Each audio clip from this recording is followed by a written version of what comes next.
So recording just started and we're going to be doing our flashcards today. So first and foremost, what I want to do is I'm going to be speaking with the class that I have here live with me, and we're going to be going through these terms. So the first term on the docket is going to be that of realtor. So guys in the chat, what's a realtor? What is a realtor? So when I say realtor, what do I mean? Is every single licensee a realtor? What is that?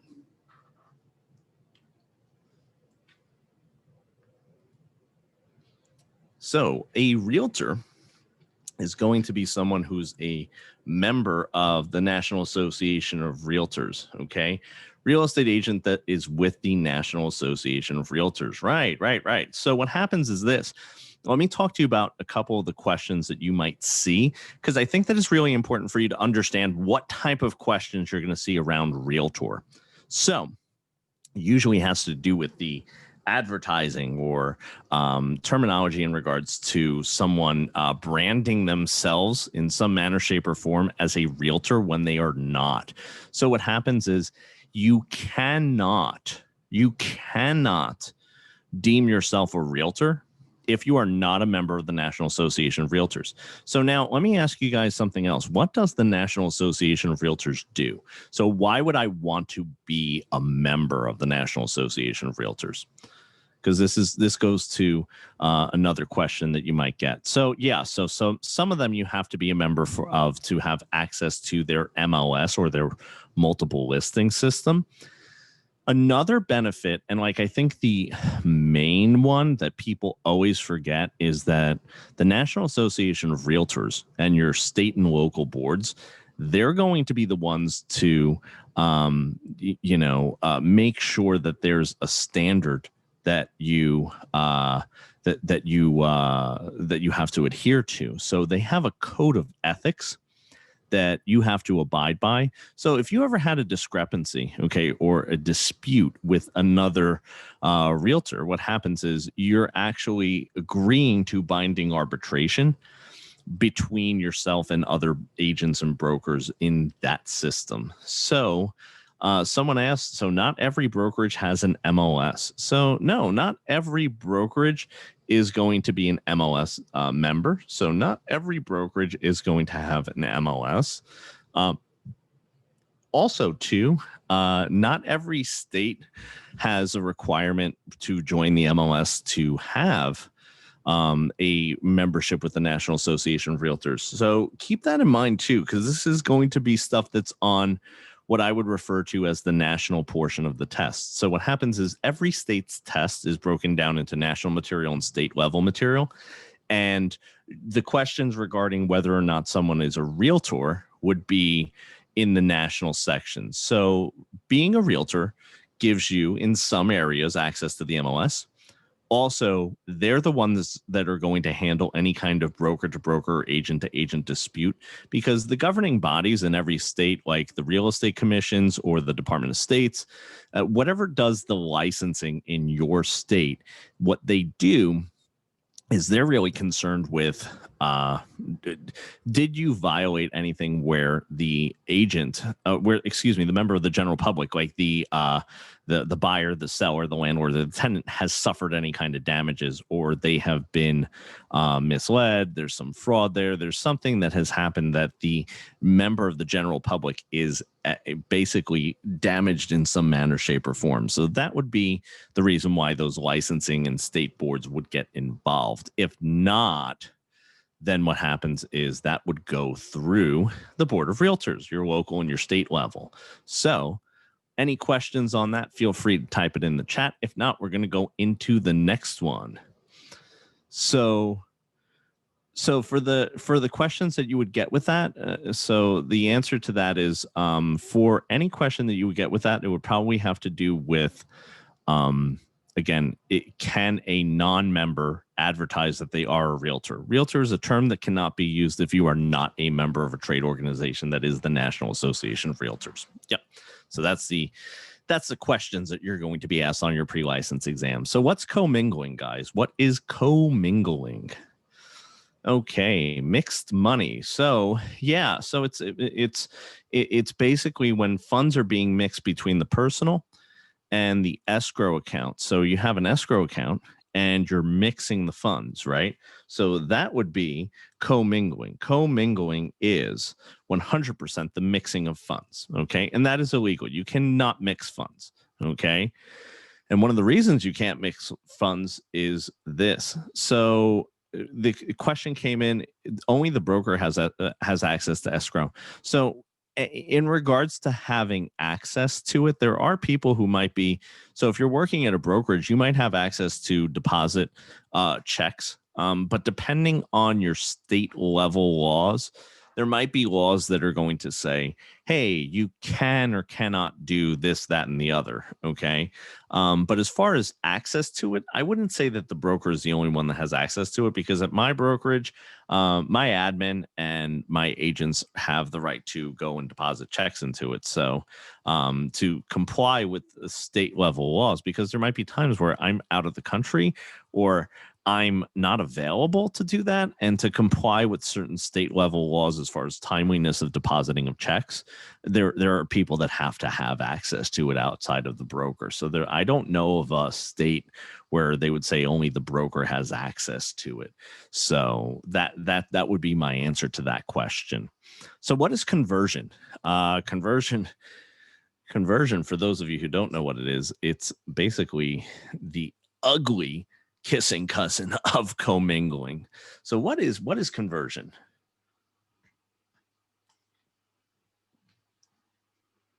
Someone put theft.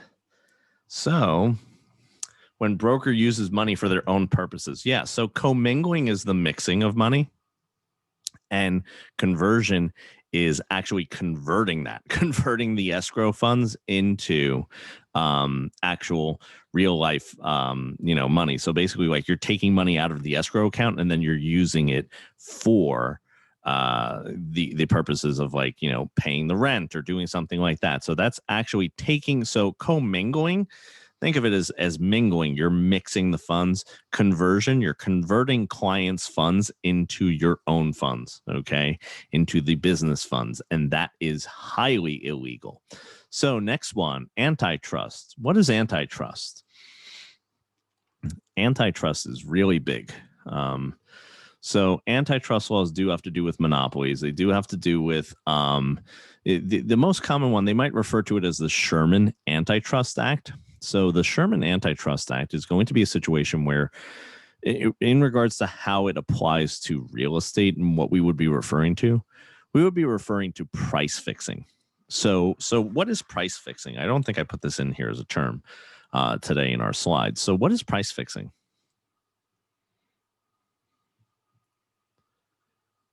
So price fixing is this: basically, if like two brokers or even two agents from different brokerages got together and let's say they were powerhouses and they could have some sort of impact. Bottom line is they can't collude to set a standard commission, right? You can't collude to set a standard commission. Or here's the other thing too: you also can't collude to do a group boycott of certain brokerages. So let's say there's a brokerage that comes in and all of a sudden they're like discounting things a lot and they're doing things that you're like, we don't like them because they're discounting. That would be a situation that would be highly illegal and it would be against antitrust laws. So let's keep moving and grooving, guys. Let's go to customers. So who is a customer? Who is the customer in a transaction when we're talking about agency relationships? Okay.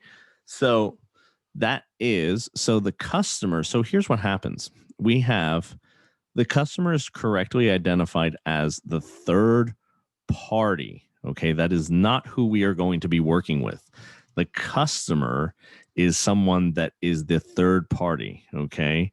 So it is going to be someone, and here, so let me kind of explain it a little better, because I think that the next slide is actually going to give you a little more context. So who is the client or principal?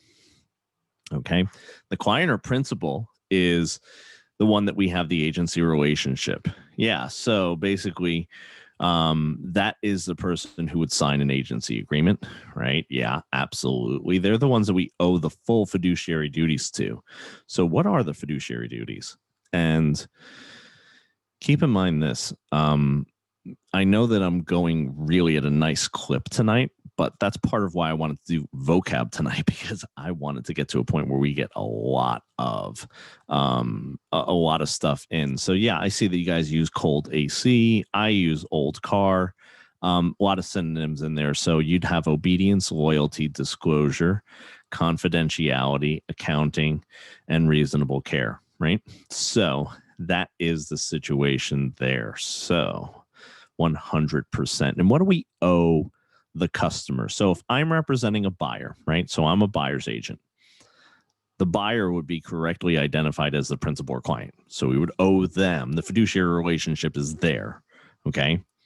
And the reason we call it a fiduciary relationship is because the agent is the synonymously known as the fiduciary. So the agent and principal or client, okay, they're going to have the full old car or the fiduciary duties that we just laid out: obedience, loyalty, disclosure, confidentiality, accounting, and reasonable care. Okay. So that is the situation that we owe a client or principal. A customer, we owe them honest and fair dealing. Okay. The customer, we owe honest and fair dealing. So if I'm working with a buyer, the seller would be correctly identified as the customer, and we only owe them honest and fair dealing. Okay. So that's kind of our quick agency client principal customer thing right there. So kickback, what is a kickback? What is a kickback? And also tell me what law or act this is going to be that is going to be impacting kickbacks or makes kickbacks illegal, because kickbacks are illegal. So someone put RESPA. Yeah. So what does RESPA stand for?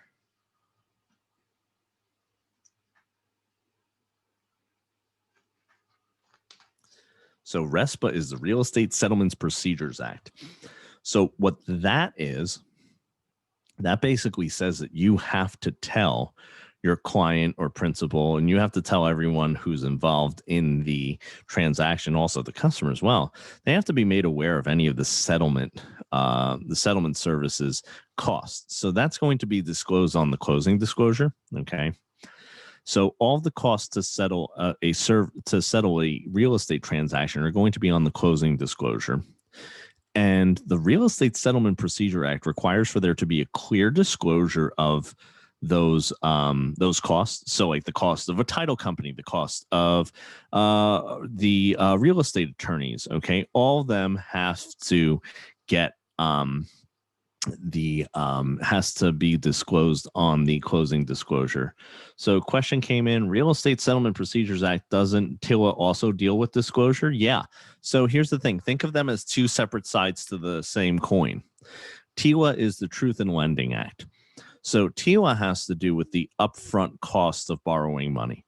So like when I go into a bank and I say, I would like to borrow money.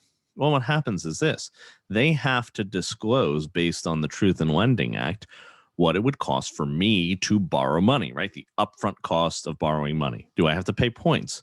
The program I'm getting into, does that require me to put a certain amount down? Okay, the true cost. What is the interest rate? All that kind of stuff. So that's the Truth in Lending Act. Then RESPA deals with the settlement. So what happens is it would be, so the reason why people get confused is because there is loan aspects in that, because we're talking about settling it. Remember, I said to you like just a couple seconds ago, TILA, upfront costs of borrowing money, right? What's the true cost of using my credit to get money? Okay. Then RESPA is the cost to settle it. Okay. So if there's any closing, any points due at closing, things like that. So RESPA covers that, and settlement services such as attorneys, such as title companies, appraisers, if they haven't been paid for, all of those. And RESPA also says, hey, kickbacks are illegal. kickbacks are the nefarious no-nos of real estate. It's basically a real estate attorney saying to me, Stu, I know you really love hockey. Would you like to go to would you like to have box seats at the Rangers game this next weekend?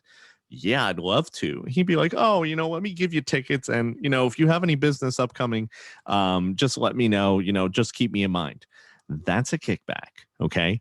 Now, here's the thing. Lenders, attorneys, all that kind of stuff, they do host like holiday parties, things like that, stuff that would be normal for them to do.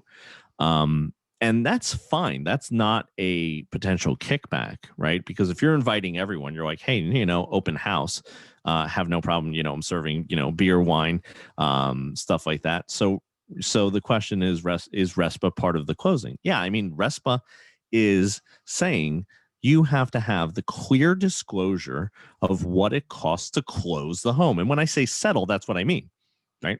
RESPA is the back end. So TILA, front end. That's why I say they're two sides to the same coin. And then you might hear the thing called TRID, which is the TILA RESPA integrated disclosures. Think of that as the whole coin. So what happens is when we integrate and we hand out the closing disclosures, those have the upfront costs of borrowing money. If there was a loan involved, that would be TILA. It has all of the settlement services, including any lending fees that you might get to settle the deal. That's RESPA, and they integrate in TRID in the TILA RESPA integrated disclosures. So did I just clarify it for a lot of you guys? I hope at least I clarified for someone out there. So yeah, it's really interesting because, and Jenna said, yes. And I see a whole bunch of you guys saying, I got it. Yeah. And then someone said Regulation Z, Reg Z is truth in lending. They're synonymous. Keep them synonymous in your head. And as far as the test is concerned, they'll refer to TILA, Truth in Lending Act, and Reg Z as the same animal. So let's keep moving. Let's keep grooving. What about a latent defect? What is a latent defect? We'll talk about both a latent and a material defect, right? So a latent defect is one that you can't see, right? So there's a leak, behind the wall, can't see it. So latent defects need to be disclosed if you're aware of it. Okay. If you're aware of a latent defect, it needs to be disclosed. If not, doesn't need to be disclosed. So what's a material defect? What is a material defect? A little more apparent, right? So material defects come in many different forms.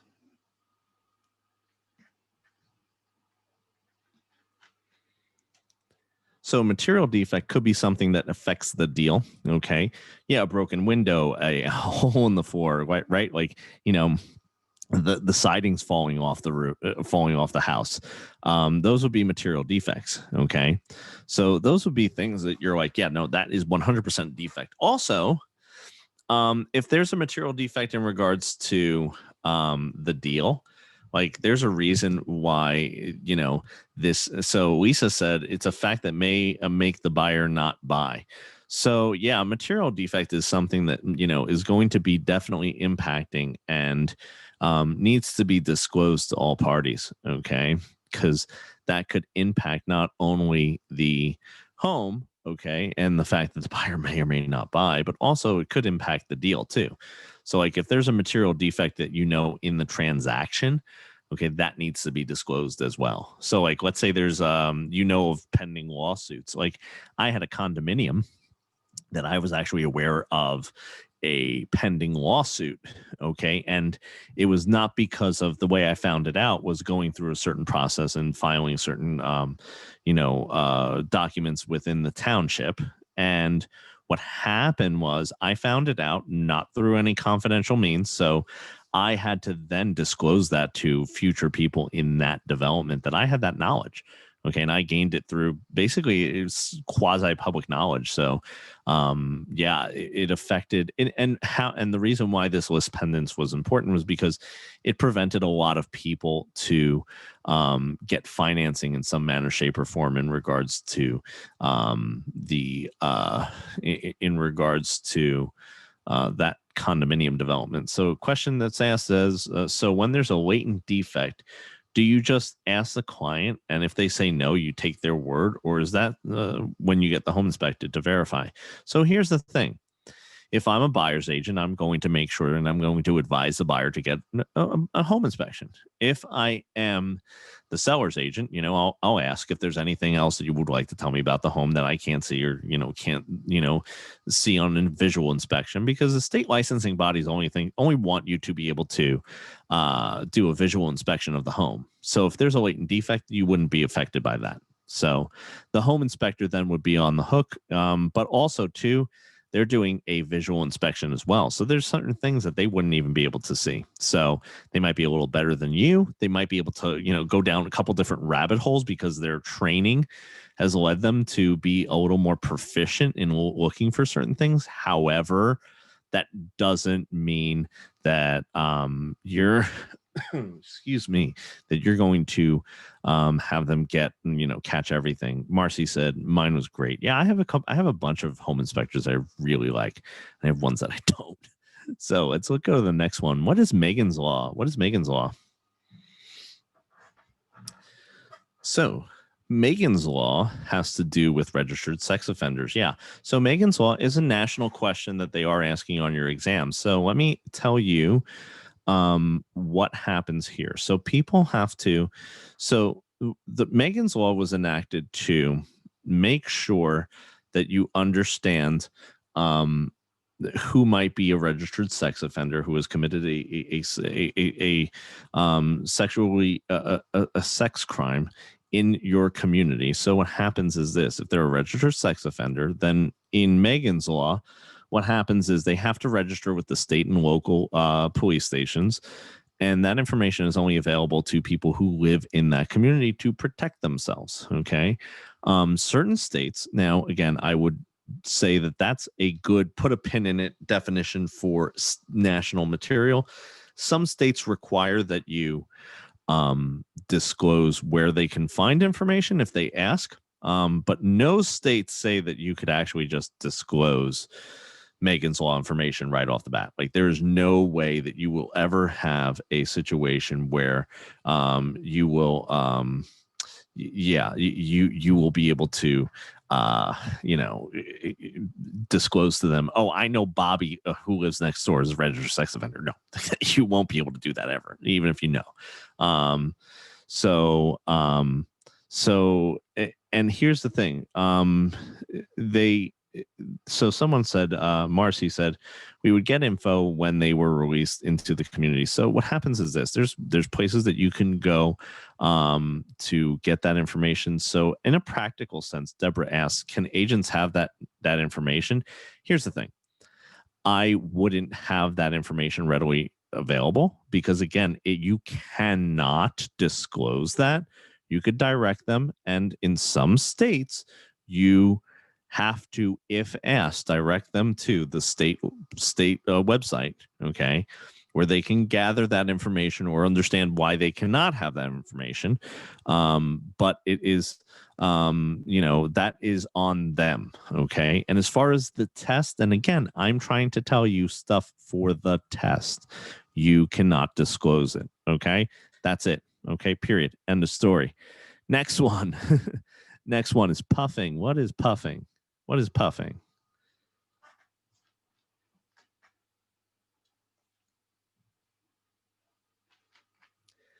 You guys all use the same word for that, exaggerating. Yeah. So a lot of agents puff.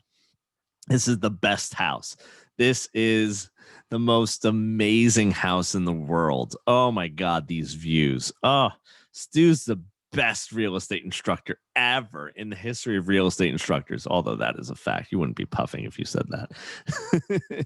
So all examples of puffing. And here's the thing: a lot of real estate agents, basically, like, every description is if someone else uses like the descriptive words of like, oh my God, exquisite, or just so stunning and exquisite, the stunning, exquisite kitchen, and oh my God, can't you picture yourself living here? It's like being in a villa. Yeah, ugh. That's all buffing. So next one, what is special agency? What is special agency when we're talking about the law of agency? So we spoke about agency before in regards to what a client and principal is. Client principal is synonymous, as is agent and fiduciary, right? So so what happens is special agency is a type of agency in which there is basically, there's a limit to the amount of representation or work that they could do on behalf of their client or principal, right?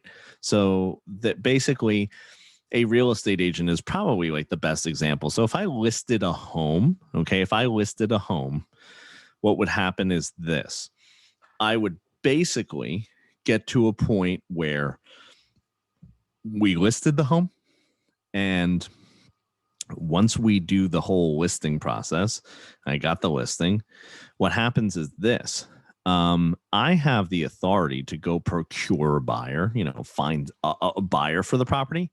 I do not have the authority if, let's say, all of a sudden there was a leak in the roof. Okay. If there was a leak in the roof, I wouldn't be authorized to just call a roofer and just say, okay, we're going to go ahead and fix the roofing issue here. Okay.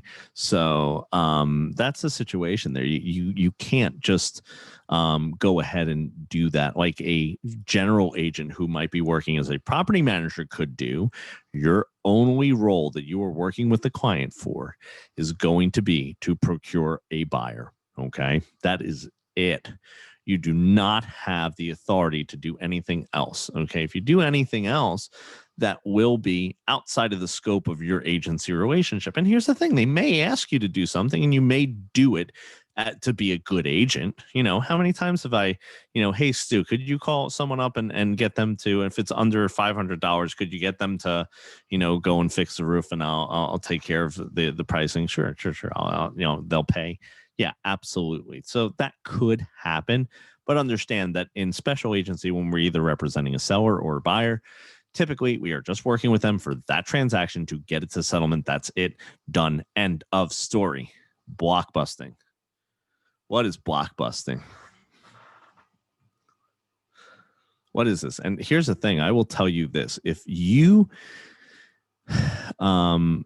so someone said, sell your house now. That's not necessarily blockbusting.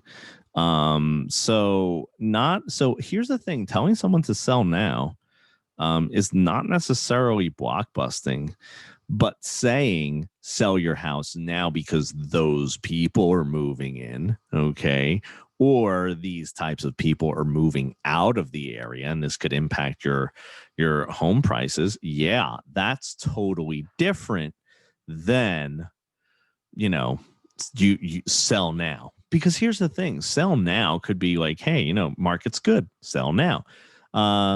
Yeah, absolutely. Panic peddling, panic selling are also synonymous. Those are synonyms for blockbusting.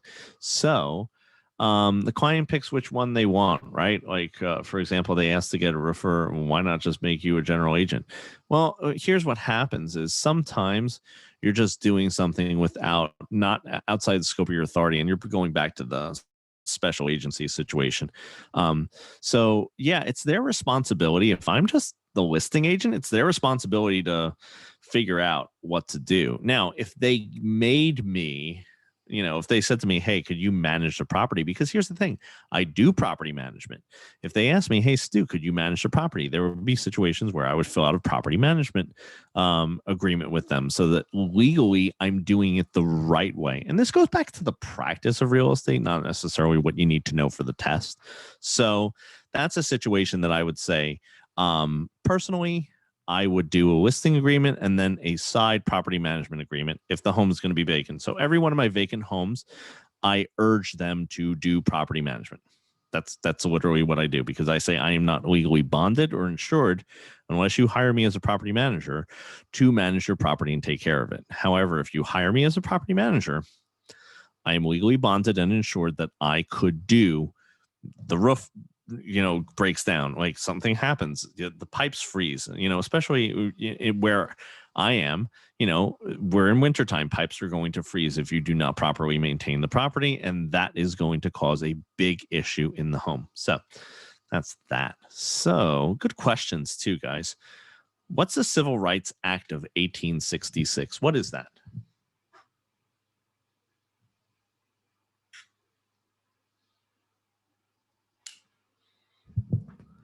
Yeah, so that's going to basically say that you cannot discriminate based on race. Now, there are some instructors that are going to say that it that it includes color as well.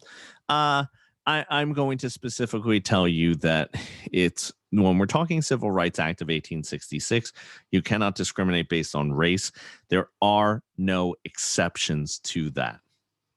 There are no exceptions to that whatsoever. No ifs, ands, or buts about it. Okay. So next one, the bundle of rights. What is the bundle of rights? What is this, guys? The bundle of rights has to do with ownership, right? So I know you guys have a lot of different acronyms for it, and there's a lot out there. I'm going to tell you the ones that I like to use. Okay. Now I see a lot of you using the deep sea, and I don't mind that one. I use UPTEE, UPTEE, and it's basically there's synonyms in it. So I use it's a right to use, possess, transfer, exclude, and encumber. Okay, so that's the one I use. But again, there's synonyms in there. There's a whole bunch of synonyms in there. So bundle of rights goes with freehold estates. So if we have any type of freehold interest, whether it be fee simple absolute, a life estate, and a fee simple defeasible, you're going to have the full bundle of rights. So someone asked, are those the official terms? No, we don't really have. So here's the thing.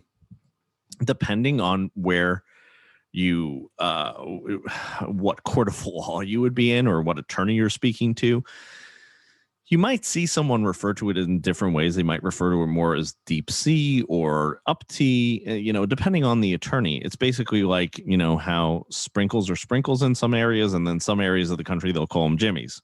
And here's the thing. If you say jimmies to someone who thinks of them as sprinkles, they might sit there and go, what? But then like you'd understand, like after a little explanation, say, oh, it's like this. Oh, okay. Yeah. Sprinkles.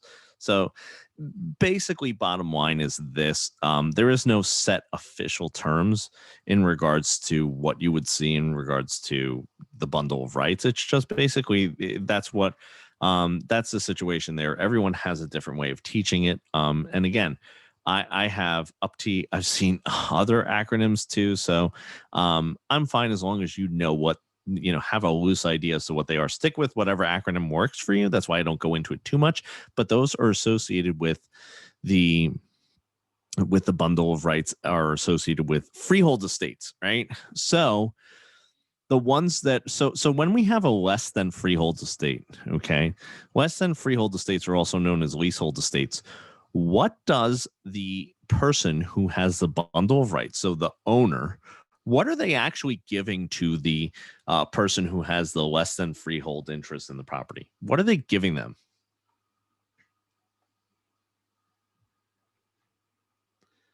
The right to possess and use the property. Absolutely.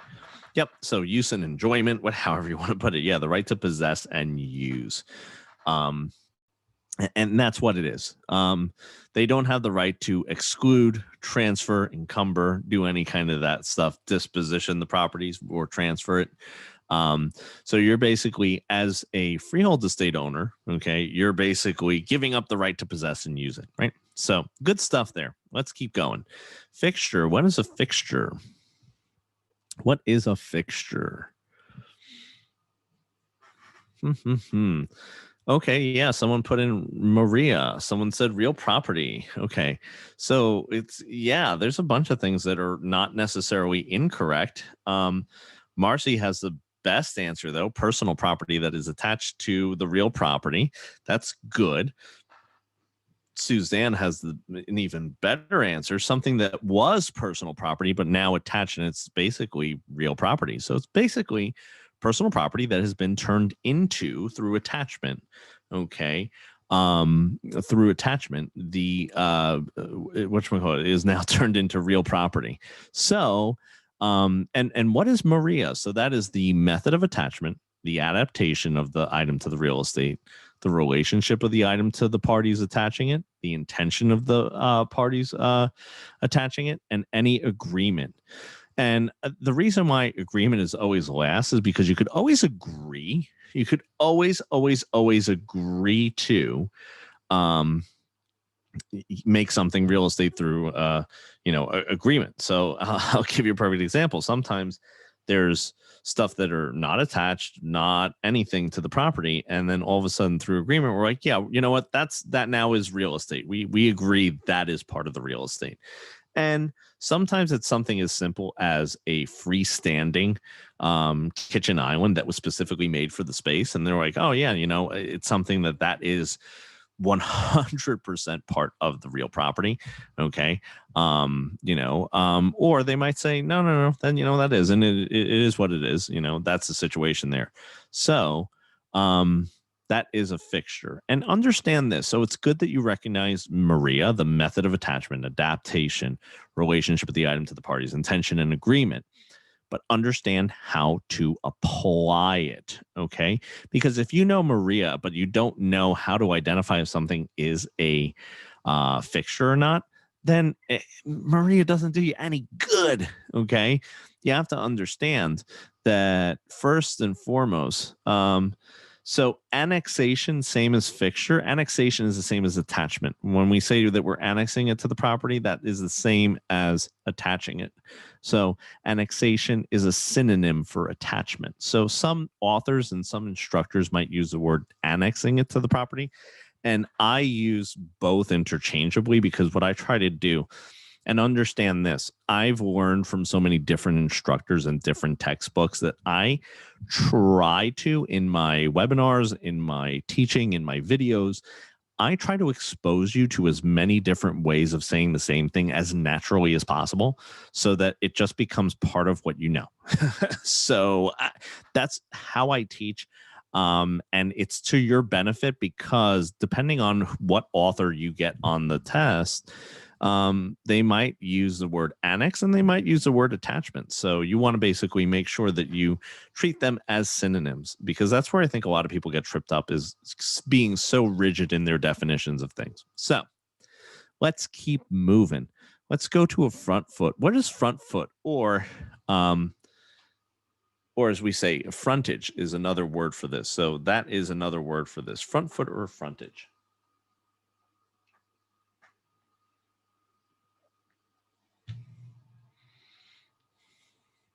Yeah, so basically, if the property was a square or a rectangle, okay, what it would be is this, and I'll actually kind of doodle on the screen. So if you have a lot, okay, and then this is the street, this would be the front foot, okay? So usually we use front foot or frontage when we're talking about when we're referring to special assessment taxes. So guys, bonus question, what is a special assessment tax? What is that? Because I just brought it up. So what is that? So special assessment is going to be a tax that is, yeah, it's an improvement tax. I like that. They're taxes that are going to be for benefits that one property might have gained versus another property, right? So what happens is this: if you have two properties, okay, and one benefited and another didn't benefit, okay, the property that benefited from the improvement is going to have to pay a special assessment tax based on the front foot or frontage. Okay, so either one, same thing. It's basically the part of the property that abuts up to the curb or up to the street. Okay, that is what we will refer to as front foot or frontage. Riparian rights. Riparian rights. What are riparian rights?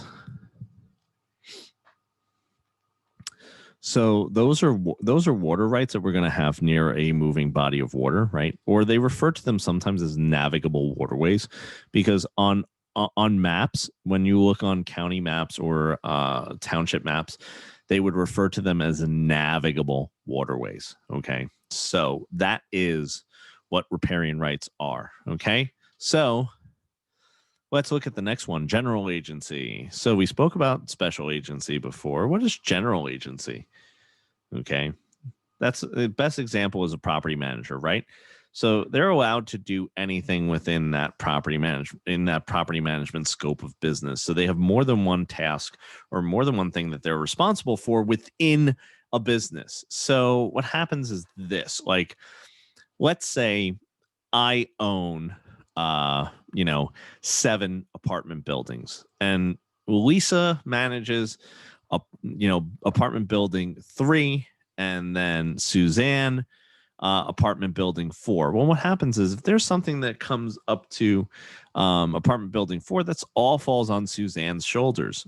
Apartment building 3 will be Lisa. Now, you guys wouldn't have the authority to go and pick up my prescription medication if I needed to get prescription meds. You wouldn't be able to sign a lease over in my name. You wouldn't be able to do anything outside of the property that you manage. So you'll be managing a property, and that's it. You have no other role in my life other than managing that property, but you have more than one role there. So you might be filling vacancies. You might be calling a plumber if there's a plumbing issue. So you're doing a lot of different things within that scope of the business. So next one, trade fixture. Trade fixture. What's a trade fixture?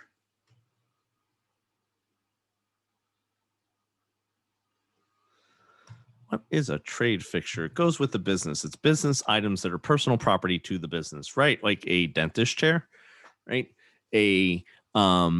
So here's the thing. They might not be movable in the sense of their attachment, because here's the thing. So so Marcy said they might need to be severed from the property. Yeah, absolutely. So what happens is this: a commercial tenant would have to basically restore the property to the they would have to restore it to how they got the property.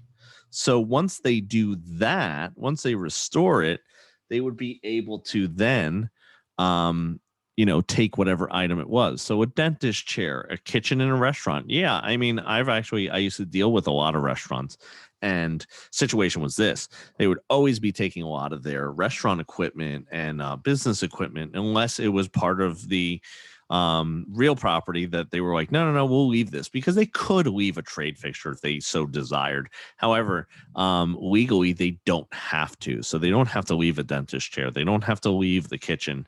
They don't have to leave the pizza ovens, because those are things that are said to go with the business. So you would have to sever them, restore the property to its original condition, and then you would be able to take them with you. They would be part of the business.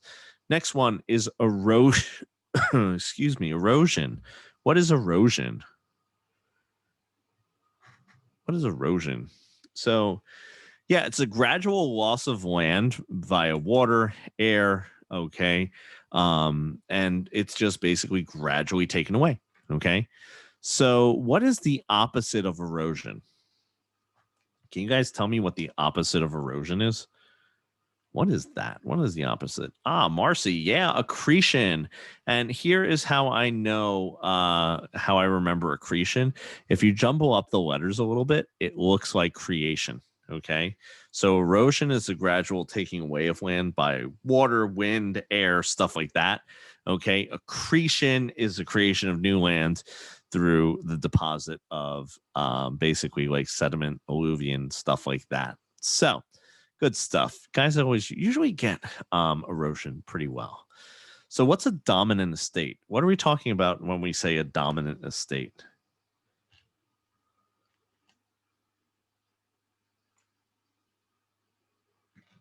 Probably talking about easements, right? So a dominant estate would be a piece of property that has the right to use another's property, right? So if we're talking about any type of easement where we would have two properties, the dominant estate would be the one benefiting, right? So the servient estate, and also here's the thing, they sometimes use the word estate, they sometimes use the word tenement. So it's either a dominant tenement or a servient tenement, or a dominant estate and a servient estate. Make sense, guys? Hopefully that does. And again, I like to throw out some of the synonyms for you guys because I think the synonyms are really important. Okay. Because again, so many times people get so rigid in their learning. And that's why I say, go on Prep Agent, check it out, use Prep Agent, because honestly, I like learning from different sources. And at Prep Agent, we have several instructors, and we always try to help you out. And we have a different way of explaining it, So yeah, you guys are typing in there, Prep Agent is the best. Yeah, we love our Prep Agent team. So someone asked me, can you explain reliction? Reliction is a form of accretion. It's a form of accretion. Reliction is basically when a body of water dries up or recedes, it creates new land. So like I live by a river that during low tide, what happens is the water recedes and that creates the new land. There's basically land that is there that wasn't there when the water was actually there.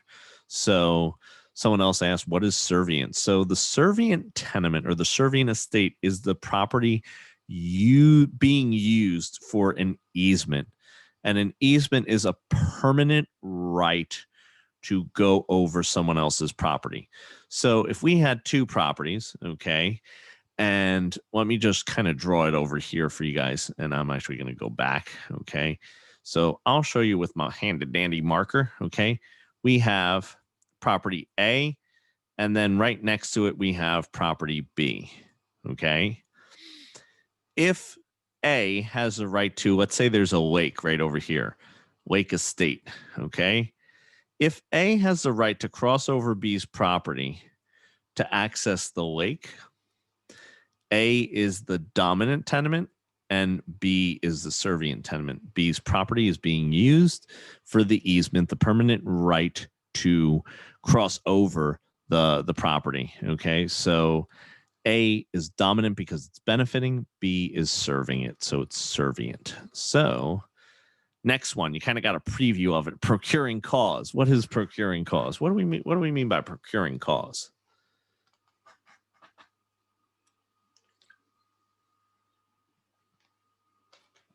Someone said, person who finds a buyer. So, okay, so here's the thing.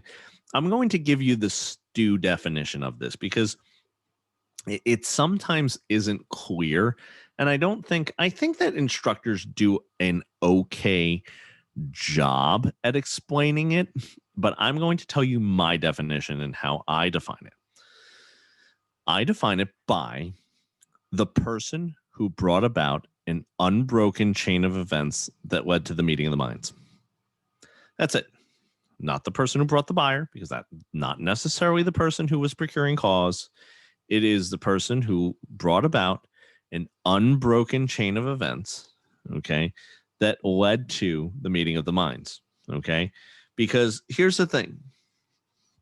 Bringing a ready, willing, and able buyer does not make me procuring cause, okay? That means I potentially have started the unbroken chain of events that will lead to the meeting of the minds, but you have to have a meeting of the minds in order to establish and say, I'm procuring cause. Because without a meeting of the minds, you don't have a contract, right? Without an offer and acceptance, there's no contract. So you couldn't claim to be procuring cause if you don't have that. If I simply have, right? If I simply have the buyer, the ready, willing, and able buyer, I have potentially the start of the procuring cause. I potentially could be the procuring cause, right? But what happens is this: there has to be cause. You are the cause of the meeting of the minds. You are the one who procured the cause. Okay, so hopefully that makes sense to you guys. So let's look at the next one. What is a Remainderman? Remainderman is always tough for people. So someone said it has to do with life estate. Sure. Kind of like sprinkles usually has to do with ice cream, right? So yeah, and here's the thing. The remainder man is basically someone who is who will receive the property instead of it reverting. And so, like, let's say I said, I'm going to give Lisa a life estate, and when Lisa dies, it's going to go to my brother Bob. Bob's a remainder man. Okay, so basically, someone who would get a property after a life estate is terminated. That is a third party. Okay. And if it reverted to me, like let's say I gave Lisa a life estate, if it reverted to me, okay, then what happens is this, okay, if it reverted to me, I would have a reversionary interest. So someone wrote a question. Seller broker found willing, able buyer. Okay, so the seller's broker found a willing, able buyer, and the listing broker is different. Who will get the commission? So I think what you're talking about is the selling broker. Okay, found a willing, able buyer, and the listing broker is different. So, I would have to see what the answers are on that one, and I would have to see what it is that they're trying to get you to understand, because there's definitely something missing than what you've given me to be able to answer that question to the best of my ability. So there's something definitely missing on that one that would prevent me from answering it accurately, because there's something else there. So remainder man and remainder interest are the same. Remainder man is the person who has a remainder interest, right? So kind of like saying a tenant is the person who has a less than freehold interest, right? Less than freehold or a leasehold interest. So a remainder man is the one who has a remainder interest. Yeah. So that is that is the situation there. So power of attorney. What is power of attorney? So yeah, this is so someone who has the ability to work in capacity for another. So this is an example of a traditional power of attorney, not one that is limited, would be one in which is one in which is universal. So if I have power of attorney for my grandparents, I have universality in regards to representation of them. I could, sell their home. I could lease a car in their name. I could pick up their medication. I could do anything I want. So in its typical form, without limitations, it is universal. If it's limited in any scope, it could either be general or that of special agency. Like I gave my admin a limited power of attorney to sign my car documents for me one day when I was like, I am way too busy. Office is going crazy, and I need to go sign the paperwork for my car, and they won't fax it to me, email it to me, any kind of stuff like that.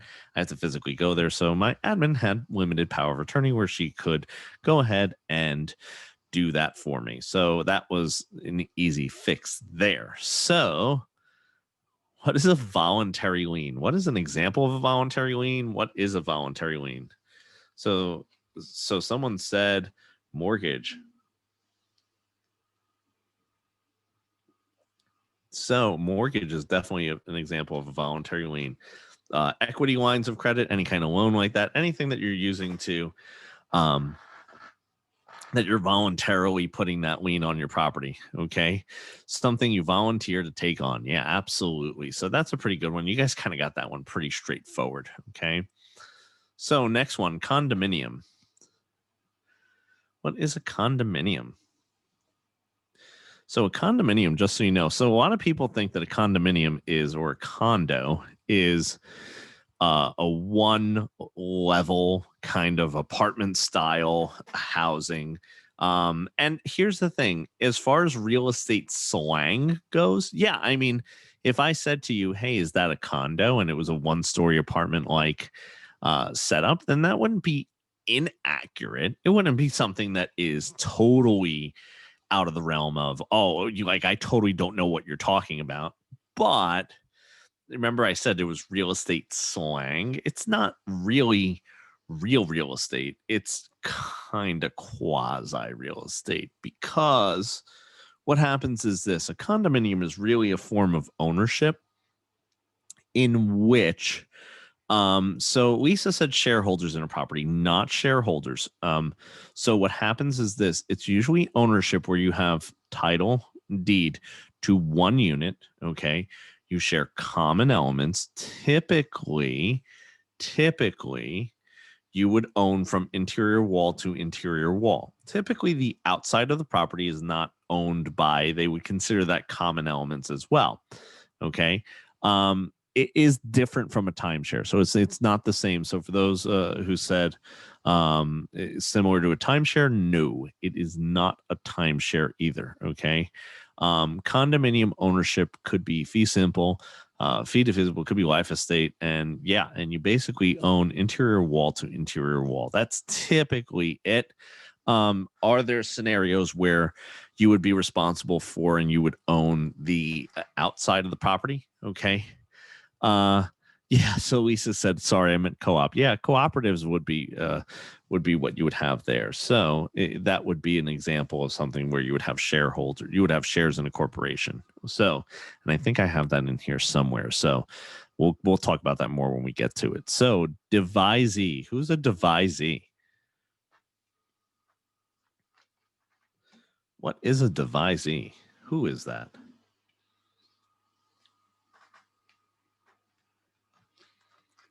So receiver of title from a will. I like that a lot. So they're the ones who are going to receive a title to real property in a will, because willing real property is to devise it. And we remember EE receives. So the receiver of title to real property from a will. I couldn't have even said it any better. I think that I probably would have said it a different way that was not as concise as that. I actually like that one a lot. So yeah, give yourself a gold star. That was really thumbs up to you on that one. That was a great explanation. So proprietary lease. What is a proprietary lease? What does that have to do with? Lisa, this is your time to shine. This is co-ops. So what happens is this: when we own a co-op, what happens is you own shares in a corporation. You do not have deed. You do not have title to property. And what happens is this: the proprietary lease is what is also given to you based on how many shares in the corporation you have. So what kind of building is that usually? Usually that's a building that's going to look similar to apartment buildings typically. And again, I have seen co-ops that are more single family. I've seen ones that are bigger. Listen, I've seen a lot of different co-op situations across the country. So you can't classify it as it's typically this. So everyone in the building has stock shares in that company, right? So what happens is this: it's not like you own shares of Coca-Cola, right? It's not like a publicly traded company. What happens is basically me and you, we could get together and buy this building, create a co-op, okay? Create a board of directors, okay? And what happens is this: we would sell shares in 123 Main Street, okay, that co-op.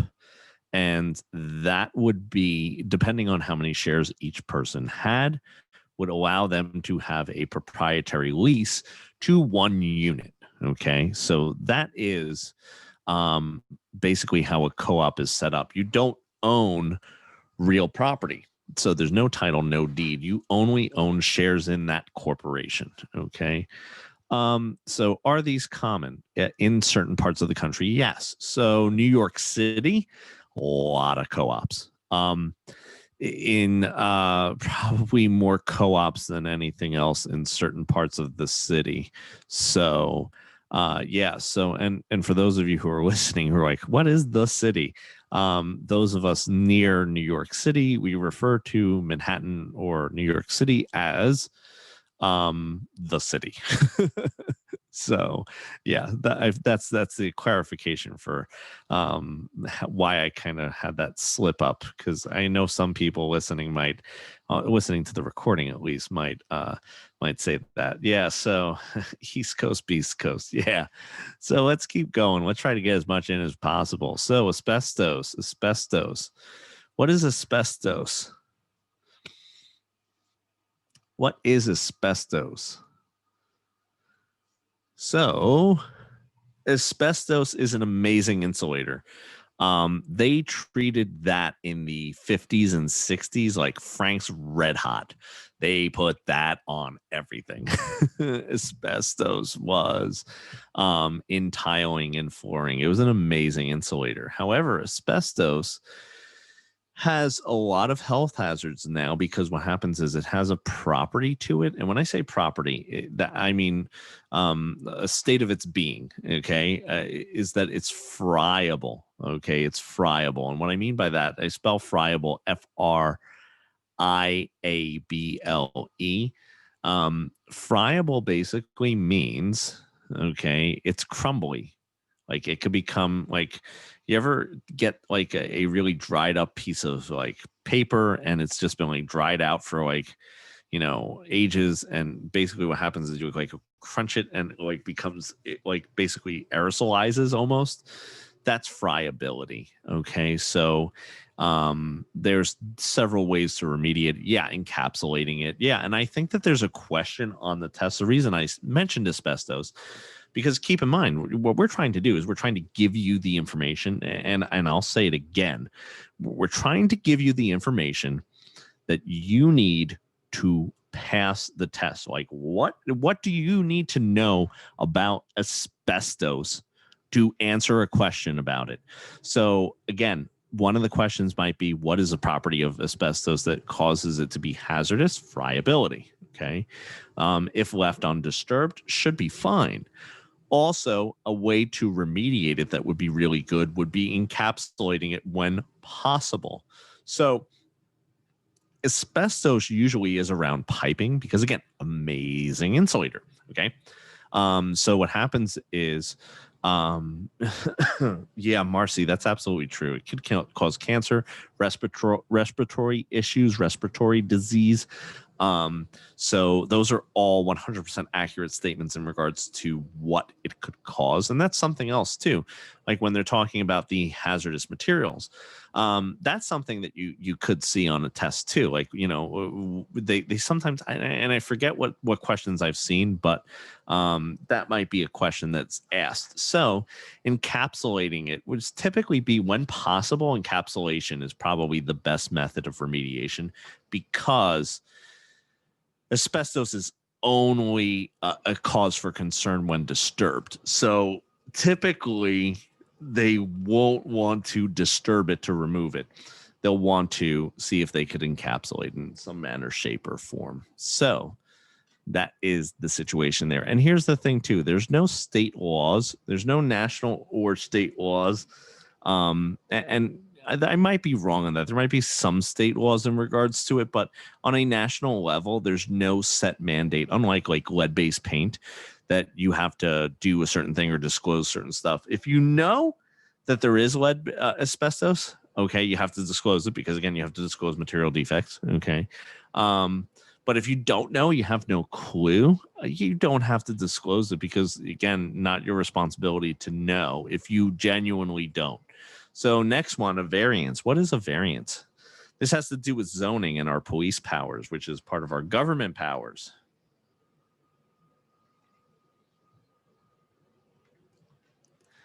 Yeah, variance is an exception to zoning, and typically it's an exception in regards to a setback line, construction of where you could build certain things. So like, I'll give you a perfect example. I applied for a variance. Why did you apply for a variance, Stu? I applied for a variance because I wanted to build my hot tub closer to my house than what they said, what the township said I had to keep it at. They said I had to keep it at something like 15 feet away from my house. I said, no, I want it 10 feet. And I explained why. I explained the layout of my backyard. I explained the drainage issues that I have. And I said, I would like to have a hot tub. However, I cannot meet the requirement of keeping it 15 feet from the home. Here's why. Could you give me a variance? They did. Okay. Because I had an argument. And I knew what I was doing before I went in. I was a little smart, but that's the situation there. So variance, typically like that. If you're asking for any kind of exception to zoning, like it's a residential area and they want to build a, let's say, a comic book store, and you want to make a commercial, okay? What happens is this: you would be asking for a spot permit or a special use permit, okay? So that would be what you're really asking for in that situation. It wouldn't be a variance of sort, but any kind of setback lines, things like that, like, oh, you have to keep minimum 15 feet from the home on any structures. And like I said, hot tub had to be closer. So we were like, hey, can we have a variance? So that's the situation there. S-cheat. What's S-cheat? What is this? What is S-cheat? That's, again, one of our government powers.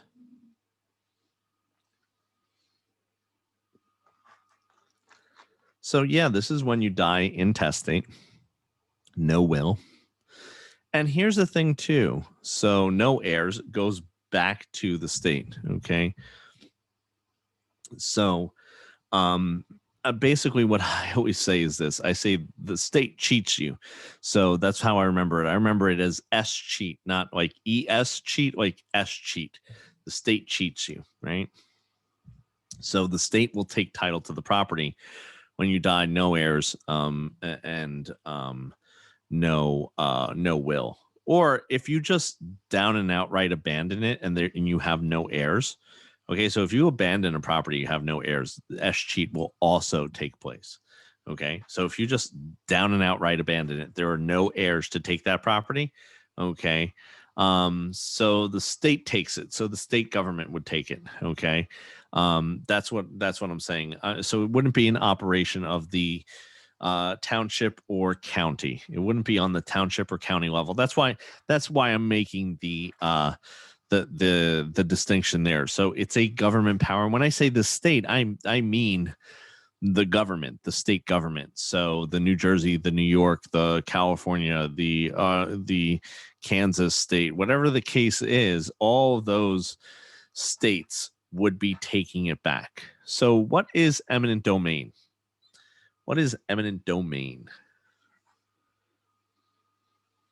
Again, another one of our government powers. And here's the thing: they will ask you the reason why I am going through these is because, again, these are going to be on your test. These are going to be on there.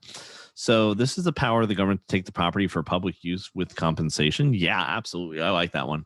So they take the property for a higher and greater public use, and they have to compensate. Okay, they have to compensate the homeowner. Okay. And the process by which, so let me give you a bonus one. What is the process by which they exercise eminent domain? So eminent domain is the law, and boom, Suzanne, awesome. Condemnation. Okay. So here's what happens. So someone asks, wait, so do they automatically compensate, or is that when you do it inverse? So what happens is this, they have to compensate them. You can sue if they don't compensate, but the part of the process of condemnation and taking the property, taking title to the property, is basically the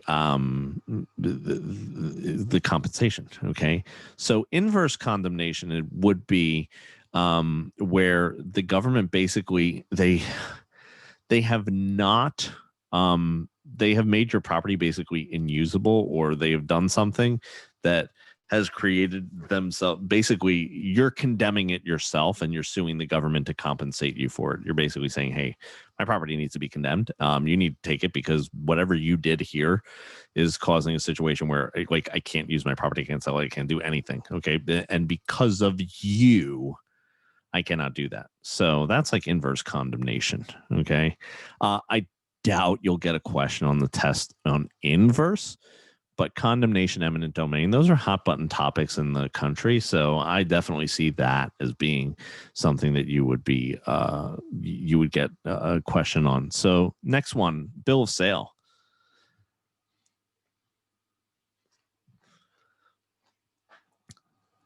Bill of sale has to do with personal property. So selling personal property, or it's not necessarily selling it, right? It's the transfer of personal property. So that is the bill of sale. Bill of sale transfers personal property. So when you're purchasing a co-op, you're actually going to be signing a bill of sale because you're transferring shares in a corporation from one person to another. Okay. Next one, plottage. Plottage. I think one of you guys asked what plottage was.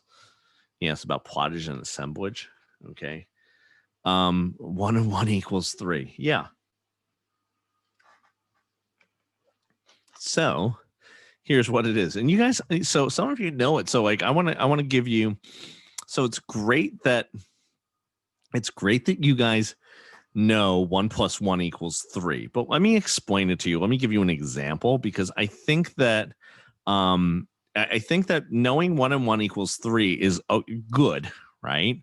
Because you understand that the value of them together is greater than them separate. But let me explain. Let's say me and Lisa owned 2 properties and they were adjacent to one another. When I have my property by itself, and my property, let's say my property is a deli. Okay. So I own a deli, and then it's worth like $10,000. And Lisa owns a parking lot right next to my deli, and that's worth $10,000. Now we combine the two of them, and what happens is it increases the value of my property and increases the value of her property, and the value of them together is bigger than the whole. So if it was 10,000 together, they would be worth 30,000. Okay. So combining 2 is assemblage, and combining 2 is worth more than the separate 2 properties. So so that was what Marcy said is, so what happens is this: plottage is when the combining of 2 properties increases the individual value of each one. Like I said, the parking lot and the deli. Okay, parking lot and commercial building. That's a perfect example. Assemblage is the combining of 2 properties, because here's the thing: plottage doesn't always occur. Okay, plottage doesn't always occur because there's times when you could add 2 properties together and it might not increase the individual value of each one, right? So you could have assemblage absent of plottage. Okay, but typically plottage does occur. Okay, so assemblage is the process. Plottage is the basically when we observe 2 properties that separately are worth less than when we combine them together, right? So that's the situation there. What is a grantor? Who is a grantor? What? Who? Why? What is a grantor? So that is the one who gives, who's basically giving the deed, right? So let me ask you this: what is a deed? I don't know if I put that into our slide presentation today, but what is a deed? So that's evidence of transfer of title. Now, let me ask you this question. If I have a deed to a property, do I have ownership of that property? If I have a deed to that property, do I have ownership of that property?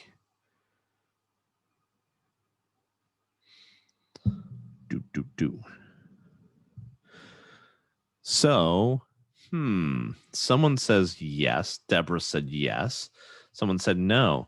So here's the thing. So the reason why that general statement that I just made would be no is because you could sign a quitclaim deed to someone, which basically means that the grantor is saying, I own the property. No, they're basically saying, listen, I just got it wrong. They're saying I may or may not own the property, and I will not defend it in any circumstances. So what happens is this. They're basically saying to you, whatever I have, you now have, but I'm not telling you I have anything. So I could give you a quitclaim deed to Bruce Springsteen's beach house. Do you now own Bruce Springsteen's beach house? No, unless Stu had ownership in Bruce Springsteen's beach house, right? So you have whatever Stu has. So if what Stu had was nothing, you now have an official document that says that you officially have nothing. So you have a deed that basically says you have bupkis. So that's the situation there. So keep in mind, it is evidence of the transfer of title. It is not evidence of the presence of title. Do you see what I'm saying? Like a deed is not necessarily evidence of title. Okay. Do you see what I'm saying? Doesn't that make sense? You know, hope that does. Hope that kind of sits with you guys where you're like, ah, yes. It's the evidence of transfer. However, we don't know if that transfer is actually transferring anything that's worthwhile. It could be, like I said, a bunch of malarkey bupkis. Okay. So rectangular survey system, also known as the government survey system. What is that? What is that?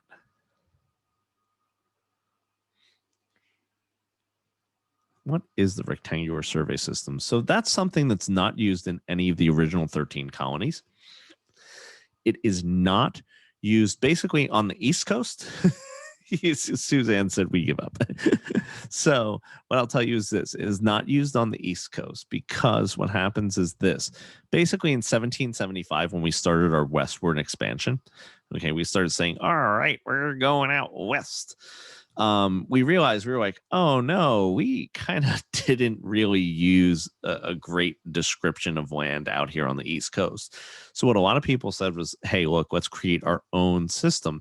So what you need to know is this. If you're listening on the West Coast, okay, and you have really nice, so someone said that's why all the states on the left look like rectangles. Yes, that is so the true thing is this. Yes, that is a correct statement. Okay. What happens is you will have a principal meridian, which runs north and south, a baseline, which runs east to west. And then you'll have little lines between that are called range and township lines. And what they do is they create boxes. Each box, the bigger box, is called a township. The townships have 36 sections in them. Each section is 1 square mile. For anyone who is studying on the East Coast, that is about all you need to know. If you're on the West Coast, you will have to know a little bit more about that. And there are videos out there where we go into much more detail about that. But I will leave it to that because a majority of people just need to know that concept there. So let's keep going. We did deed before. Okay. So I'm not going to go through deed again because we kind of covered that quasi when we were doing the other definitions. So let's talk about joint tenants. Joint tenants. So joint tenants, PITT or TTIP, depending on who taught you. Okay. So, and here's the thing. Another time that I'm going to tell you guys, hey, go look, you need to not only understand what that acronym is, you need to know how to apply it. Like I can't stress that enough. A lot of you guys look at you remember the acronym, but the situation is this. Time, title, interest, possession refers to the unities that are required to create joint tenancy, right? So they're the unities that are required to create joint tenancy. So you have to have the property, everyone acquire the property at the same time, on the same title. You must share equal interest, meaning that you cannot have undivided interest in the property, okay? Then you also have to have possession at the same time. So what happens is this. Everything has to be unified, okay, as far as TTIP is concerned. So If one person takes 60% of the property and then someone else takes 40% of the property, can't have joint tenants. Now, why would we want joint tenants? Some of you put in right of survivorship, can't be devised. Great. I love seeing that, Lisa put in the chat, can't be devised, because that's using the noodle. Okay. That's using your brain power to really kind of get yourself to a point where, you have a real full understanding of the vocabulary. And that's why we're doing this here today. We're 40 words in, guys, just so you know. So you guys have had a detailed explanation of 40 or more words that we're going through. Excuse me, right now. So joint tenancy means rights of survivorship. That means that if one of the joint tenants dies, that their interest will automatically dissolve into the remaining owners. Now, I have to, so great question came in. Can you sell your interest, your share of in joint tenants? Okay. Yeah. So watch this. If I had A, B, and C as joint tenants, then what happens is this. Let's say C sells his interest to D. Then what happens is A and B would remain joint tenants, and they would be tenants in common with D, meaning that if A or B dies, their interest automatically dissolves into the other, and then they would remain tenants in common with D. Okay. They would remain tenants in common with D. So the question came in. So what's the benefit to this? And define this to joint tenants. Okay. So Suzanne said that was on my test in New York. Yeah, they love asking that question in New York. So the benefit of joint tenancy is to make sure that that the other person, okay, or other persons, make sure that even if there isn't a will, that the ownership dissolves into them. So I'll give you a perfect example. Me and my wife purchased our property when we were dating. Okay. So we weren't married. So we had no other, and we were also young. We were about like 29. Okay. So we weren't at the point where we had a will. We also didn't see why we needed to sit there and write up a will right away. There was really not much for us to, talk about except for the property. So we took the property as joint tenants, because we wanted to make sure that if one of us passed away, that we didn't have to deal with the other person's family or any kind of situation that would have been, uncomfortable or potentially a problem. So basically, we wanted to make sure that if something were to occur, that the other person would get the interest. Now, if I was investing in a property with, let's say, Lisa, okay, or Suzanne, chances are, I want it to go to, I want it to go to, my heirs. Like if we were investing in something. So I'll give you the perfect example that I give. Okay. I always say tenants in common are typically common people, right? Usually investors, people that would want their interest to pass along to their heirs, okay?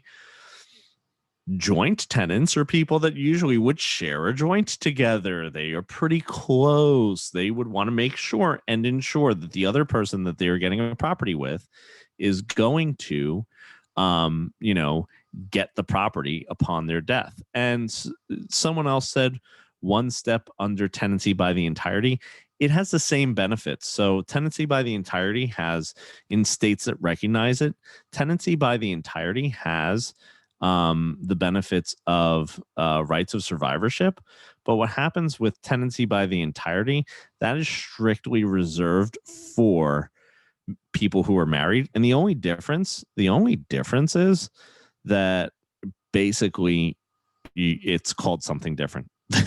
The benefits are the same. So it's literally the same as joint tenants. Okay. And let me see what the question is that came in. If both joint tenants dies, then it gets willed, or what happens then? I mean, they would have to die at the same time. Like, so you're taking me down the most extreme of extreme examples. Like, let's say they both died exactly at the same time. I mean, that would probably be for a probate court to figure out, You wouldn't get asked that on a test, so that's why I'm not even going to waste brain cells on that. But basically, the likelihood of them dying at the exact same time, and it's okay to get curious. Here's the thing. Listen, there's a lot of interesting things, and it's always fun when we talk about certain things to get into the practical side of it, because, hey, guess what? We're going to be in the business. And that's why I do spend 2 hours with you guys, so that I do answer and go down some of the rabbit holes. But what I like to do is I like to make sure that before I spend even 30 seconds going down a rabbit hole, I go, okay, hey, rabbit hole stuff, so that, like, those of you who are like, okay, yeah, that's not important stuff, and I'm just giving you this just to put some texture to everything, just to give you a little bit of something, because I know also some of you need that. Some of you need that to make sure it sticks, because you guys like the stories, you like these things. So that's why don't ever apologize about, giving me a crazy out there question and asking, going down the rabbit hole. Also too, for those of you who are here with me live in the Zoom, this is for you. So I'm here to entertain you guys.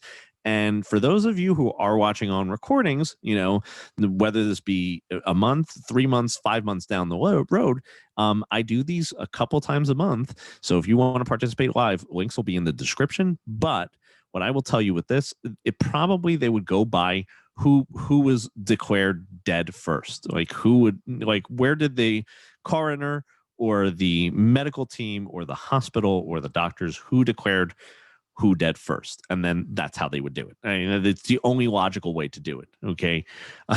Suzanne said Dateline question. Yeah. And here's the thing. Dateline questions are fun. I mean, that's why we watch Dateline. That's why we watch the crime stories, right? It's because we want to know that stuff. I get it. So abstract of title. What is abstract of title? Okay. But like, what I like to do is this. I like to make sure, and while you're typing what abstract of title is in the chat, I like to basically tell you guys, I like to separate the, hey, you need this for the test, to, hey, that's a Dateline question, as you referred to it, Suzanne. Because I think that a lot of instructors and a lot of material that's out there doesn't separate it and doesn't try to stick to it. So that's what happens, is a lot of people think, oh man, I need to know that for my test. No, you probably don't, probably don't. So abstract of title is a summary. Suzanne, that was great. Is a summary of, not necessarily ownership. Abstract of title is a summary of all things affecting title. So that is going to be all the things affecting title. So not just ownership. It's going to be situation where it's going to be all the things that affect title, not just ownership. So it's a summary or a brief digest, I've heard it referred to as, of all things affecting title. So next one, constructive notice. What is constructive notice? What is that?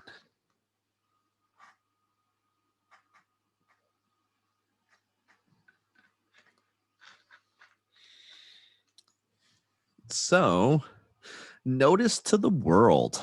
So when you record a deed, you're basically giving constructive notice. So here's how I explain it. This is kind of how I differentiate between constructive notice and actual notice, because those are two types of notice that you could have. You could have constructive or actual. So let me explain the difference between the two. You ready?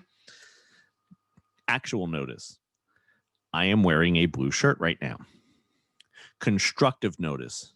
I go on to Twitter and I say, I am wearing a blue shirt right now. Now, in both of those situations, you guys probably don't give two flying hootenannies about what color shirt I'm wearing. However, in the first one, I verbally told you. I said, I am wearing a blue shirt. Okay, so you now have actual notice. You have actual notice that I am wearing a blue shirt. Now, if down the road, there was some day where you woke up and you said, I wonder, on December 11th, 2020, what was Stu Jacobson wearing? And you went on to Twitter, went back to that day, and you go, oh, he was wearing a blue shirt. So what happens is this. That's constructive notice. I'm basically letting the world know, hey, you can inspect this at any time if it ever becomes important to you. So my beach house in New Jersey, I have a deed to it.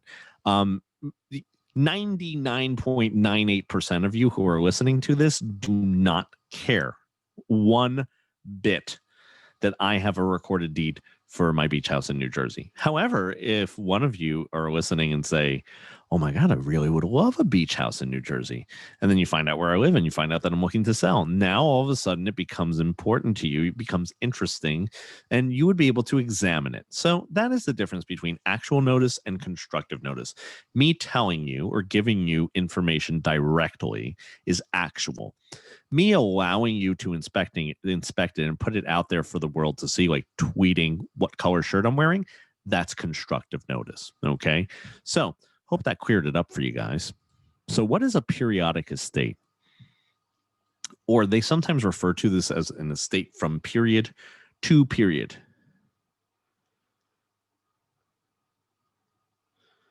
Estate from period to period. So a month to month would be a perfect example of that, Suzanne. Yeah, absolutely.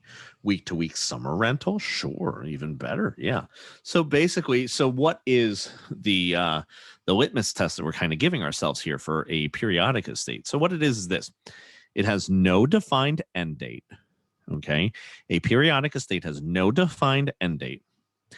And it automatically renews into itself. So what happens is this, a month to month, again, it goes from 1 month to 2 months to 3 months to the next month to the next month to the next month with no end date. It auto renews into itself. It just rolls from period 1 to period 2 to period 3 to period 4 to period 5 and so on and so forth. That is a periodic estate. Okay. So, and that's one of our less than freehold estates. Okay. Periodic estates are one of our less than freehold estates. Who is a lessor? Who is a lessor? Lessor. O-R gives. That's the landlord. Yeah, absolutely. Lessee would be the tenant, the one who has the less than freehold estate. Speaking of, what is a freehold estate? What is a freehold estate, guys? That's ownership. Yeah, that is 100% ownership. Okay. It is, and it's classified with, we either have a fee simple absolute, life estate, or fee simple defeasible. Okay. So those are our freehold estates. And that's when we have all the bundle of rights. Yeah. Great job, Suzanne. You're actually almost like, I literally was about to say that and you typed it in at the same time. Yes. Perfect. It is really good when you guys start associating the full bundle of rights with freehold estates so that you know. So here's the thing. If you ever get a question and they say person has a freehold estate and let's say they have a life estate and they say, hey, can they lease it? Can they sell it? Yes, yes, yes, yes, yes, yes, yes, yes, yes, yes, yes, yes, yes, yes, yes. It is just they are selling in a type of ownership that would cease to exist on the existence or upon the death of the individual. So that's a situation there. So basically they're selling a life estate, but they still have the right to do that. Okay. So I digress a little bit though on that, but that's important for you to know on the test. Marcy, you asked a question that everyone always tries to ask. Who would want to buy it? An idiot, probably. But my question back to you is, do you need to entertain the answer to that question? Like, why would someone want to buy it? Who would want to buy that? That thought shouldn't even cross your mind. It's just, can we legally do this? Because understand that when you're at the test and you're being asked all these questions, a lot of the questions don't have to do with, they don't want to know what your thought process is in a practical sense. They don't care. They just want to know, do you understand that a life estate is a form of ownership and you can lease and buy and sell a life estate? Yes. Okay, great. Go on to the next one. You don't need to waste your brain cells with who would want to buy it. It's like, I gave the example earlier today in one of my classes. I said, my best friend's daughter, okay, she was being asked to, we were over at their house and we were having dinner and her mother asked her to help out. So she was bringing like water and drinks to the table. Okay. And she filled the glass up all the way to the top, to the tippy top, because it just made sense that you would put more in it. Okay. And she spilled about like 3/4 of it trying to bring it to the table. And she asked me, with her 3-year-old logic, she was like, I tried to get as much in as I could. I was like, that's good. She said, but it made it hard to carry to the table. I said, that's true. And I told her, I said, I tell this to my students all the time when I teach them. You don't want to bring a full glass to the table. I actually have a sign in my office that says, stupid people pass the test, because it's true. It's easier to maneuver and figure things out when you bring less questions to the table. So, Marcy, you have a great question. Who would want to buy a life estate? But here's the thing. That's like filling your glass with as much knowledge as humanly possible and bring that to the table. It actually causes more issues than actually helps you. So that's the moral of the story there. So I would more or less think, hey, look, just keep it simple. Keep it simple. Keep it concise. Keep it to the question. Is the question asking you if you could buy or sell a life estate? Yes. Perfect. Excellent. Answer that question and move on. Don't worry about why would someone want to do that. That sounds crazy. Don't let that cross your mind. It's going to hurt your brain more than it's going to help it. So a tenancy at sufferance. This is one of our less than freehold estates. It's one of our less than freehold estate interests. So Suzanne said deadbeat tenant. Yeah, that is the deadbeat. That is the one who's not paying rent. Okay, who's being a deadbeat, no good Nick. Okay, so bottom line is this: a tenancy at sufferance is going to be one where they are a deadbeat.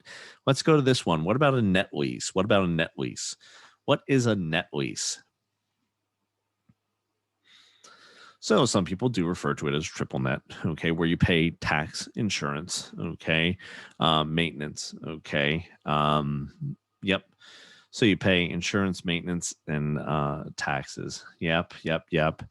Awesome. So you guys really do know that. So let me ask you this question. Why would someone so there could be a gross component to it. So instead of saying no fixed rate, there could be a gross component to it as well. Yeah, like so that could happen. So why would someone want to do a net lease? Why would a tenant want to do this?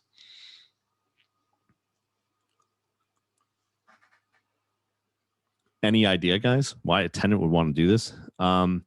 Lisa, yeah, tax benefits. Yeah, so basically, if you're working with like a Best Buy, a Target, a Walmart, what happens is they're going to insist on a net lease. They're going to say, hey, no, we want the net lease because they get all the benefits of ownership without having to actually own the property. Does that make sense?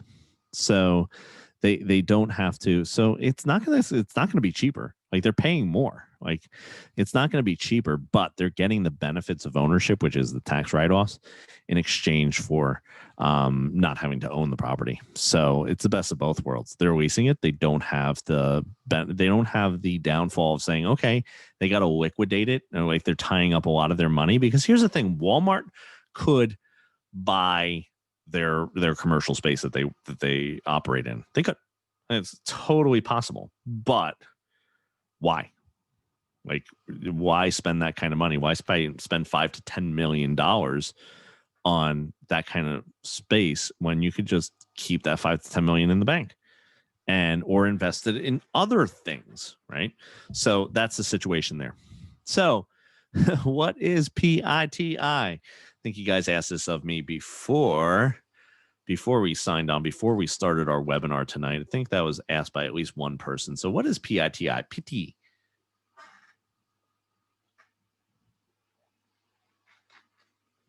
Suzanne, Rockstar, principal, interest, tax, and insurance. Yeah, so principal, interest, tax, and insurance. So the principal and interest is usually shown on an amortization table. Okay, so you might see math questions where you are going to be in states that will have math questions. And I think actually all of you in the chat are in states that are, I don't think I have any California people on right now. So California is the only state that doesn't have like a ton of math questions. They just have basic ones, like conversions, they call them, where you just have to figure out the commission. Really easy stuff. But I like to move to a state with no math questions, please. Well, here's the thing. I might actually do in January a math webinar again, but I do have videos that I go over a lot of math. So there's a lot of math that I do go over on my channel. So go in and take a look and see what the story is. But yeah, someone said, I'm hoping to have my license by then. Yeah, I absolutely. Look, hope that you have it too by then. But while you're studying, what I'll do is I'll tell you this, go through some of my math webinars so that you can see some of them, because I do go over a lot of math stuff. So hopefully some of that will help you out. So PITI is principal, interest, tax, and insurance. What is an amortized loan? What is an amortized loan? When we say it's fully amortized, so morte is actually Latin for death. So to amortize a loan is to kill it off. So if you see a situation where they're saying that the loan is fully amortized, that basically means that the loan will be fully paid off at the end of the term of the lease. Okay, so what happens is this. The situation is, so they see some of you guys asking about a balloon payment. So no, a fully amortized loan will not have a balloon payment to it. A partially amortized loan will have a balloon payment, or like an extra payment at the end. Okay, so here's what I'm going to tell you. A lot of people right now, actually, who had fully amortized loans, if they went for any kind of forbearance or forgiveness on the during the lockdown, okay, during the past year, during 2020, what happens is this. They basically are going to have those principal and interest payments tacked on to the end of the loan. So basically, if you had a 30-year loan, you now still have a 30-year loan. They did not extend you 30 years and 4 months. Okay. They just made a balloon payment at the end of it. So some of you who do plan on, basically staying in your home and actually paying off your loan, you're actually going to have a whole big balloon payment at the end of 4 to 5 payments. So you might have to actually refinance again if you don't have the money at that moment to do that. So, basically every fully amortized loan that was out there, if anyone got any forbearance, they now have a partially amortized loan. So that's like an interesting thing to know, right? So PITI equals amortization? No. PITI is principal, interest, tax, and insurance. So if we're talking about a PITI payment, we're talking about principal, interest, tax, and insurance. An amortized loan is a loan that is basically fully paid off if it's fully amortized. Okay, so that is the situation there. Okay, so Marcy, to answer your question real quick, no. And that's something you wouldn't have to know for your test. What you just asked. That's why I didn't even say it out loud, because that's something. Throw it out the window. Discount point. Yeah, some people have, like I said, there's some, if you said that was in your class, some people focus on things that, again, you don't need for the test. I have 13 years of test taking, teaching for you guys. So discount point, someone said 1%. Okay. So it's 1% of the borrowed amount. Lenders love it. Makes them money up front. Yeah, discount points are great, because what happens is the lender is basically saying, in exchange for money up front, we will lower the interest rate. Interest is rent on money, right? So if you're lending me money, that's basically the rent on it. Okay. So that is a discount point. It discounts the amount of interest that is going to be paid by the borrower. Okay. So next one, what is an FHA loan? What is an FHA loan? What is that? So it's not necessarily insurance. So an FHA loan is going to be a loan type, right? it's going to be one that is insured by the FHA, the Federal Housing Administration. Okay. And the reason why they insure it is because basically the government wants to make sure that people who have less money or maybe are credit challenged, that they have access to options to get them into the American dream of owning a home. So basically what you have to realize is this: the banks are Scrooge McDuck. The banks say, no, we don't want to lend money to that person who has no money and has no credit. That's when the government steps in and says, hey, we would lend the money to them, but we don't have a lot of money. So understand, FHA does not lend money. Any of the government entities do not lend money because we would go bankrupt like that. Okay. So what happens is this: they basically vouch for the person with no money. Okay. And then what they do is they then say to the person with no money, they say, hey, we have to basically, you have to pay us mortgage insurance because we're insuring the bank. Okay. We're insuring the banks. Okay. So you have to pay us for insuring the bank, because they don't do it out of the goodness of their heart. They do it because like they're set up to basically vouch for you, and then you have to pay them for insuring the banks. So someone said, do we need to know PMI versus MIP? MIP is mortgage insurance premium, and that's for FHA loans. PMI is for conventional loans, and that is going to be private mortgage insurance. So FHA loans is mortgage insurance premium, MIP, and then PMI is conventional loans. So what is the difference? And actually, let me ask you this question. What is the difference between a conventional loan, FHA loan, VA loan? How do I know that I have a conventional loan? How do I know that? So I'll tell you how I know it. I know I have, so someone said, Suzanne said 20% or more down payment. What if I had 10% down payment? Could I have a conventional loan? Yeah, certainly can. Absolutely. They exist. Okay. So, yeah, so you definitely could have a lower down payment. So here's what it is. So someone said, Lisa just said paperwork. So here's the difference between conventional, FHA, and VA. Conventional loans are not government insured or government guaranteed.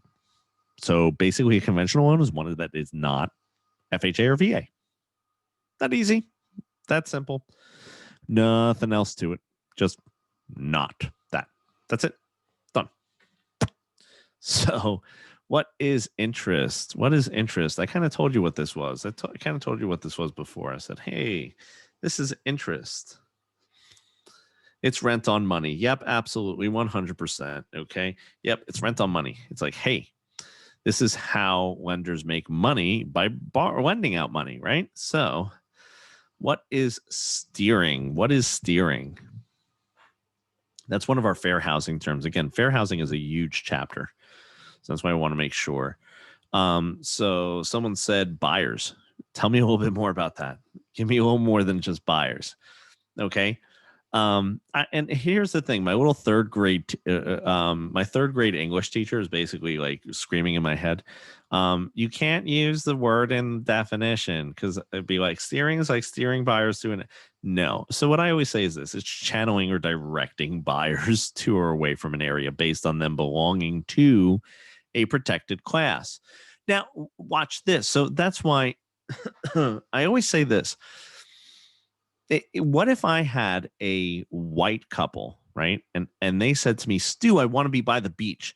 Do you have an area that you would recommend to me? If I said to them, here, this is an area that's by the beach. Okay. I'm steering them there because I'm not steering them in an illegal way, but I'm recommending this area because it is by the beach. They just asked me to be by the beach. Okay. But if I had a white couple and they said, Stu, what is the best town to live in this area? And I'm like, oh, they don't want to live there. Oh, they won't want to live there either. So I'm going to recommend this one. Okay. That's steering. But if they ask me something that is totally, absolutely absent of anything that has to do with race or anything like that. Or if they said to me, Stu, we don't want to live with African Americans, then I'd be like, well, I can't answer that question. That's something that I would be very hesitant to answer. I would be very hesitant to, or if they said, we don't want to be near Asian people or Russians, or, I don't want to be in a largely Catholic area. I don't like Catholics. Okay. It's not necessarily just because of race. It's because of any of the protected classes, So steering is channeling a buyer to or away from a certain area based on them belonging to a certain protected class. Okay. Or based on the presence of a protected class, being there. Okay. So I would be very, very, very hesitant of certain questions. And here's the thing too.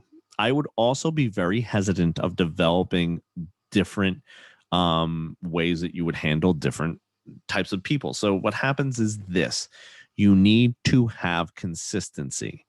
If your policy is you ask for identification, okay? And the reason why I'm telling you this, because again, I told you when we would be going down rabbit holes, when we wouldn't. The reason I'm telling you this is because the fair housing questions on the test are very circumstantial and very scenario based. So you have to understand the nuances of how they may or may not ask questions on there. So as I said, another thing that would be discriminatory is a business practice that you do not do for certain protected classes, but you do for others. Let's say I have a white couple come into my office and I say to them, yeah, let's just get in the car. I have no problem. Let's do all this kind of stuff. Let's start seeing houses. And then the next couple that comes in is Asian. And I say, I need to see identification because, my business policy is that I take identification for all of my clients. Well, if that is your business policy, that's fine. You can have that, but you cannot dish that out unequally. Okay. So that is the situation there. So let's look at the next one. BPO. What is a BPO? What is a BPO?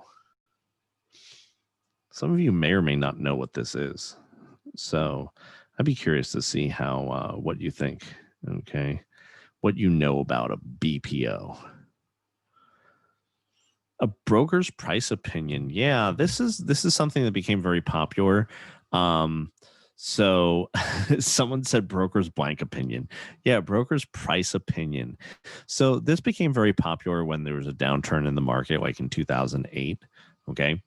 And in 2008, basically what happened was this: there was an inundation of bank foreclosures, short sales, things like that. And instead of paying an exorbitant price for appraisals, banks were getting broker price opinions because they just needed to know, okay, how much could we market this for? And they were paying a lot less. So like some of you are probably saying, hey, how much less?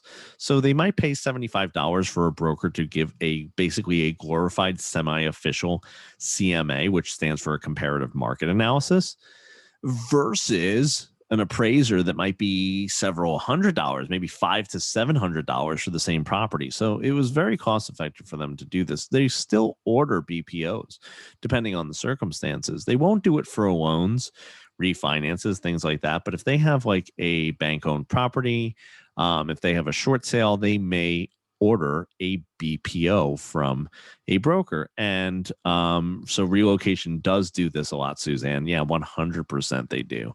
So Relo, a lot of companies, like I said, situations where you don't need an official appraisal, but you do want to get a sense of, okay, what is selling in the area? So it's very cost effective. And brokers do this to make more money. Okay. So to, supplement their income. So it's something that, yeah, I know some brokers, I used to do this a lot and I would get paid, thousands of dollars to do BPOs. So it was something that was very lucrative, but it's a lot of work. It's backbreaking. Okay. So how much are appraisals? I had a test question on the practice exam that asked: an appraiser must be licensed or certified to handle federally related work on residential property valued at more than, so 1 million is the cutoff for certain license types. So it's not how much is the appraisal. So it's basically a situation where you're talking about the property. So if a property is valued at 1 million or more, you may need a different type of license. Okay. So So someone said, so you said that the answer was $250,000. That is, so I'd have to see what the question is in order to see it. So that's why, because again, it's not. I don't think that the information. There's definitely something missing there. So I'd be more than happy. And here's the thing: if you ever have any questions, you could always comment on any of my videos. You could, tag me in Facebook. You could reach out to me. I have no problem answering it. So let's wrap up at appraiser, because I know one of the questions also that I got before we started our webinar was talk to us a little bit about appraisal process. So who is an appraiser? Who is an appraiser? I think we kind of answered it through a conversation, but I want to ask anyway.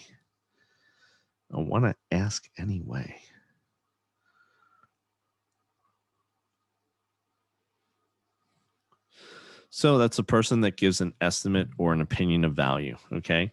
So yeah, so they're ordered to give an opinion of value. Now there's 3 approaches that an appraiser must come to. There are 3 approaches to value that an appraiser must consider.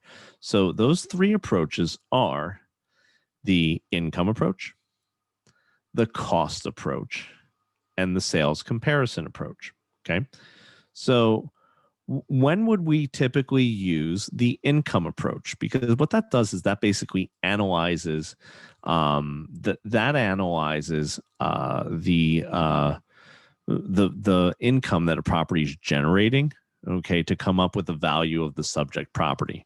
So commercial building, yeah, absolutely. A commercial building would be an example of that, right? Shopping center, another commercial building, yeah. So those would all be situations in which you would have the income approach be the apartment rental building. Yeah, if we're talking about the building itself, absolutely. So what about the cost approach? Okay. So someone else said agents only use the sales comparison approach. It's the most, so here's the thing. They could use an income approach, like, estimate value through that. But again, it wouldn't be able to be called an appraisal. So like you could do a CMA. You can analyze numbers any way you want as a sales agent. You just can't call it an appraisal. You have to call it something else. So the cost approach, yeah, basically what we're doing is we're taking the improvements on the property. So we're taking the buildings, separating them from the property. And what we're doing is we're coming up with the value of the land and the improvements separate of one another and then combining it, right? And that would be used for special use buildings like a police station, a library, a hospital. So non-income generating, okay? So what confuses me about the cost approach is it says better for new properties, but then also lists things like public properties. Well, the reason why is because there's no income generated, okay? And there are no comparables. That's why they sometimes say it is better than a comparison, because if I just build a new development and there's no other new homes there, okay, and there are no new homes to compare it to, yeah, the best one might be the cost approach because there's no sales comps. The sales comparison for residential properties would be better, but absent of any comparables, absent of actual data to compare it to, then then the cost approach would be the only option. And here's the thing too, something to keep in mind: the appraiser is going to decide what they use. The appraiser is going to decide what it is that they bring to the table in regards to that. Okay, the appraiser is the one who does that. Does that make sense? They're going to be the one to decide, no, there are not any viable comparables, so I will use and weigh the cost approach more, right?